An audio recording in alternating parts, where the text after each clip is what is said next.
రంగస్థలం లాంటి block buster hits తర్వాత వినయ విధేయ రామగా ప్రేక్షకుల ముందుకు వచ్చిన mega power star Ram Charan టైటిల్లో ఉన్న సున్నితత్వం సినిమాలో లోపించడంతో థియేటర్లకు వెళ్లిన ప్రేక్షకులు కాస్త కంగారు పడ్డారు.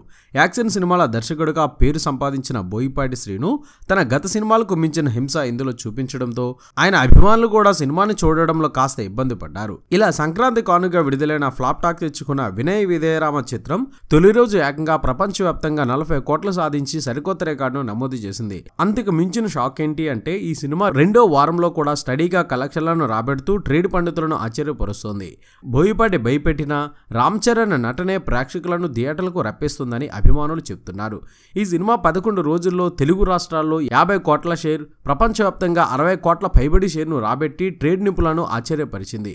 ఇక లాంగ్ రన్ లో మరో 15 కోట్లు రాబట్టవచ్చునని అంచనా వేస్తున్నారు సినీ విశ్లేషకులు. భారీ బడ్జెట్ తో తెరకెక్కిన పెద్ద హీరోల సినిమాలకు ఫ్లాప్ టాక్ తెచ్చుకుంటే 40 కోట్లకు మించి రాబట్టడం కష్టం. అలాంటిది డిజాస్టర్ టాక్ తెచ్చుకున్న వినయ విధేయ రామ చిత్రం ఏకంగా 60 కోట్ల పైబడి షేర్ రాబట్టడం అందరినీ ఆశ్చర్యపరుస్తుంది.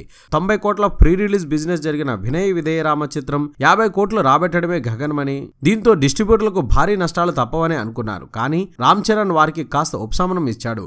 సంక్రాంతికి విడుదలైన సినిమాల్లో F2 మినహా మిగతావి ఫ్లాప్ కావడం కూడా ఈ చిత్రానికి కలిసి వచ్చింది. ఇలా టాక్తో సంబంధం లేకుండా మెగా పవర్ స్టార్ తన స్టామినాను చూపించి కలెక్షన్లను రాబెడుతూ అందరినీ ఆశ్చర్యపరుస్తున్నాడు. ఈ దూకుడు కలెక్షన్ నిలకడగా రాబెడుతూ 13వ రోజుకు చేరుకునేసరికి 86 లక్షల నుంచి ₹1 కోటి వరకు వసూలు సాధిస్తుందని ట్రేడ్ నిపుణులు అంచనా వేస్తున్నారు. వినయ్ విధేయ రామ చిత్రం టోటల్ రన్ లో కలెక్షన్లతో సరికొత్త రికార్డులను నమోదు చేయాలని మనము కోరుకుందాం. ఈ వీడియో మీకు నచ్చితే తప్పక లైక్ చేయండి, షేర్ చేయండి, మీ అభిప్రాయాన్ని కామెంట్ రూపంలో చెప్పండి. మన SVR మీడియా యూట్యూబ్ ఛానల్ ని సబ్స్క్రైబ్ చేయండి, మమ్మల్ని ఆశీర్వదించండి. Please subscribe and thank you.